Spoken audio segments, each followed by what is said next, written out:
आज जो हम पढ़ने वाले हैं वो है difference between auditing and accounting. तो बेसिकली जो ऑडिटिंग है वो एक क्रिटिकल एग्जामिनेशन होता है कि जो भी हमने ट्रांजैक्शंस रिकॉर्ड किए हैं बुक्स ऑफ अकाउंट में उन सबको एग्जामिन करना, उसके अगेंस्ट जो भी प्रूफ है वाचर उन सबको चेक करना, वो हमारा ऑडिटिंग के अंडर आता है। लेकिन जो अकाउंटिंग होता है, अकाउंटिंग का बेसिकली मोटिव ये होता है कि जो भी हमारे डे टू डे ट्रांजेक्शन्स होती हैं उनको जो है बुक्स ऑफ अकाउंट में रिकॉर्ड करना और फिर उसके बाद उस रिकॉर्डिंग वो जो हमने ट्रांजैक्शन रिकॉर्ड किया उसके बेस पे फाइनेंशियल स्टेटमेंट को बनाना। सेकंड पॉइंट ऑफ डिफरेंस हमारा है ऑडिटिंग जो है बेसिकली उसका एस्टैब्लिशमेंट हुआ था कि हम जो फाइनेंशियल स्टेटमेंट है उसकी रिलायबिलिटी, उसकी एक्यूरेसी को चेक कर सके, ये कितने रिलायबल है, कितने एक्यूरेट है, उसको चेक करने के लिए हम ऑडिटिंग करते हैं। लेकिन जो हमारा अकाउंटिंग है, अकाउंटिंग हम सिर्फ अपने रिकॉर्ड को, जो हमारे ट्रांजैक्शंस होते हैं उनको रिकॉर्ड करते हैं और उनको फाइनेंशियल स्टेटमेंट से हम प्रिपेयर करते हैं, उनको और कोई मोटिव नहीं होता है। थर्ड पॉइंट ऑफ डिफरेंस हमारा है ऑडिटिंग का जो बेसिक ऑब्जेक्ट जो होता है वो होता है कि हम कैसे फाइनेंशियल स्टेटमेंट की करेक्टनेस को देखें कि वो कितना करेक्ट है, उस चीज़ को चेक करें, वो मेन ऑब्जेक्टिव होता है ऑडिटिंग का।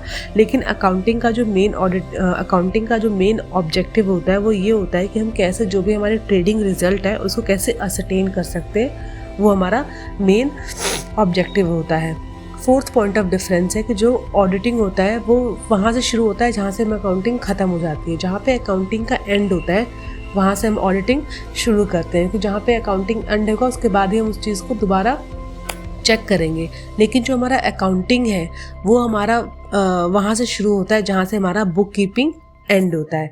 फिफ्थ पॉइंट ऑफ डिफरेंस है हमारा कि जो ऑडिटिंग है ये बेसिकली क्या होता है कि डिपेंड करता है कि जो भी एग्रीमेंट्स हैं, प्रोविजंस हैं, जो भी लॉ के जो रूल्स एंड रेगुलेशन है उसके अकॉर्डिंग किया जाता है। और साथ ही साथ सिर्फ बुक्स ऑफ अकाउंट नहीं, बाकी चीज़ें भी देखी जाती हैं, फिजिकल चेकिंग भी होता है और बाकी अदर चीज़ें भी होती हैं ऑडिटिंग के अंदर। लेकिन जो हमारा अकाउंटिंग है इसमें सिर्फ एक ही चीज़ इन्वॉल्व होती है, वो तो हमारा प्रिपरेशन ऑफ फाइनेंशियल स्टेटमेंट और अपनी बुक्स को हम कैसे मेंटेन कर सकते हैं, सिर्फ यही चीज़ हम इंक्लूड करते हैं। जो सिक्स्थ पॉइंट ऑफ डिफरेंस है, जो ऑडिटर होता है उसको जो होते हैं अपने रिपोर्ट सबमिट करनी होती है। किसको? जो बिजनेसमैन का ओनर होता है उसको रिपोर्ट सबमिट करनी पड़ती है ऑडिट रिपोर्ट बनाने के बाद। लेकिन अकाउंटिंग में ऐसा कुछ भी नहीं होता है। अकाउंटिंग में सिर्फ आपको बुक्स मेंटेन करने होते हैं, आपको ट्रांजैक्शंस मेंटेन करते हैं और फाइनेंशियल स्टेटमेंट प्रोवाइड करनी पड़ती है। सेवन्थ पॉइंट ऑफ डिफरेंस जो है हमारा, जो ऑडिटिंग बेसिकली है वो at the end of the periodical year, हर साल के अंत में किया जाता है। लेकिन जो हमारा अकाउंटेंसी है वो कंटिन्यूसली पूरे साल चलता है, क्योंकि जब भी ट्रांजैक्शंस होंगे, जब भी इवेंट्स होंगे तो सारे में चीज़ें रिकॉर्ड करनी है। लास्ट पॉइंट ऑफ डिफरेंस हमारा है कि जो हमारा ऑडिटिंग है उसके जो भी ऑडिटर है, जो भी उस पर्टिकुलर काम का इंचार्ज जो भी है, वो एक क्वालिफाइड पर्सन होना चाहिए, उसके पास एक सर्टेन डिग्री होनी चाहिए, आपके पास क्वालिफिकेशन होनी चाहिए कि आप ऑडिटिंग कर सकते हो।